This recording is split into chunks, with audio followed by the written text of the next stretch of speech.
Hi, I'm Adam. I'm Austin. And I'm Chris. And you're watching Flack. The show's so hot, we're the cause of global warming. Oh, and that's what our story is about. Topical. Yes, global warming. Well done. Okay. 31,000 scientists are saying that global warming is beneficial and it's natural. It's not caused by humans. And this is on the Oregon Institute of Science and Medicine's website. And they have a document there that a bunch of scientists have been signing, apparently for a while. And wait, a document online? Yeah. You have to print it out. There was some question about this. You have to print out the document and you have to send in signature and all and your information. Then they get it and they verify who you are and all that.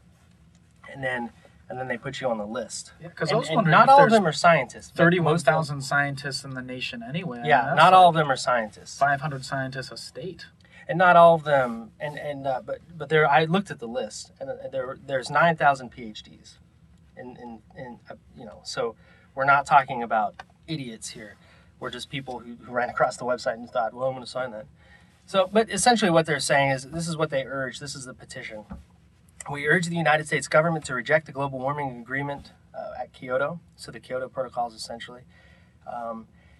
The proposed limits on greenhouse gases would harm the environment, hinder the advance of science and technology, and damage the health and welfare of mankind. And I think that they're right. And essentially, what most of these scientists are going to argue is that CO2 is a life-giving gas on this planet. Plants use it for photosynthesis. In a CO2-rich environment, plants grow. You've heard of a greenhouse.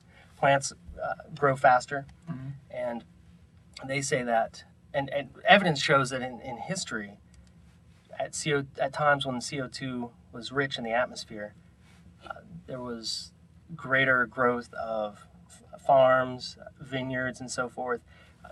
I guess in England, there was a time in which the growth of vineyards was so great. There was this wine all over the place, and there's just kind of been an uphill, downhill, throughout the years, we have times when CO2 is greater in the atmosphere and times when it's not. And that's natural. And that's what these guys are arguing, that it's natural for there to be times when we're going to have a little bit of warming in the atmosphere. We're going to have higher CO2 levels and so forth. So what do you guys think about this? Well, you want my pat line? What is your pat line? Whenever I get into global warming with people, I always like to take it immediately to the level of so what. And part of that is because I'm not a scientist. Right. I think about as much as I know about the atmosphere came from a Newton's Apple segment where they had several jugglers and they were showing, chlorofluorocarbons or whatever and how it messed up the O3s and, like a red ball get thrown in with the guys juggling blue balls and everything it was terrible. That's all I know. So, but I think the what if is actually a much more interesting question because, there are several scenarios that could come up.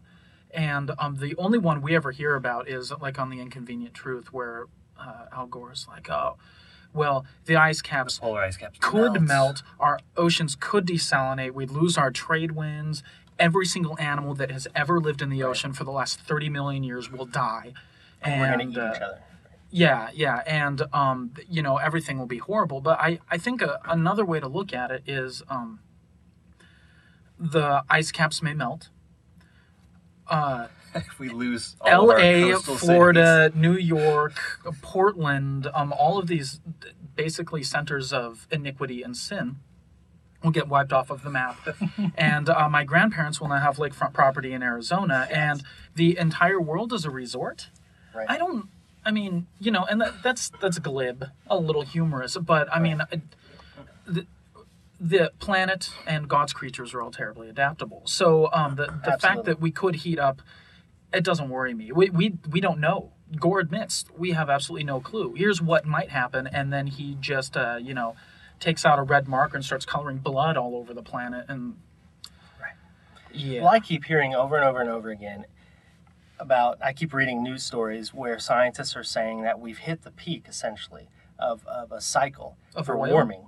And what? I said peak oil? oil? No, that's another issue. Different peak. But that we've hit the peak and that we're actually going into a cooling phase. I've read several articles just in the last 2 weeks where scientists are saying we're going into probably a 15-year cooling phase. And, we're talking about the difference usually of a quarter of a degree, that kind of thing. And they say in the last 100 years we might have gone up what was it, 0.8 degrees. I don't really pay attention to that, yeah. So we're not talking about enough, I don't think, to melt the polar ice caps and drown everyone. But for whatever reason, politicians have decided that they're making this a huge deal right now. And I'm glad that there's some scientists out there who are saying, listen, greenhouse gases are actually good for the environment, and people who are trying to go in and I guess never mind, that train of thought left the station. I also can't keep up with the science. It's just really difficult. You try to get into the science, and things get really confusing really fast. There's a lot of reading that has to be done there. It's not a science. It's all inductive, and most of this stuff can't be tested. Right. And we don't even know about our data gathering. You can't use the scientific method, and we haven't been keeping meteorological data, for very long. But so especially reliable meteorological data. Sure. Yeah. From my perspective, the most compelling, so what is the economic argument that's been made by Bjorn Lundberg in the Copenhagen Consensus? TED Talks, check it out. Wherein he says, that with all of the problems in the world, AIDS, malaria, starvation. Even if we if we grant every global warming alarmist, most alarmist, scientifically credible scenario, it would be much better if we devoted all of our resources to dealing with malaria, or starvation. We would be able to impact many more people's lives for the better in the short term and in the long term. I think what he said is if we throw all of our money into global warming, the greatest possible impact we could have is 100 years from now, some guy in India won't have his shack flooded. Right. But if we allocate our economic resources correctly, right, then that guy in India won't have a shack because wealth continues to grow on the planet. He'll have a mansion, and he can just irrigate all the water underneath his place or whatever. So, right. And the premises of that argument being, even though we have a lot of money, the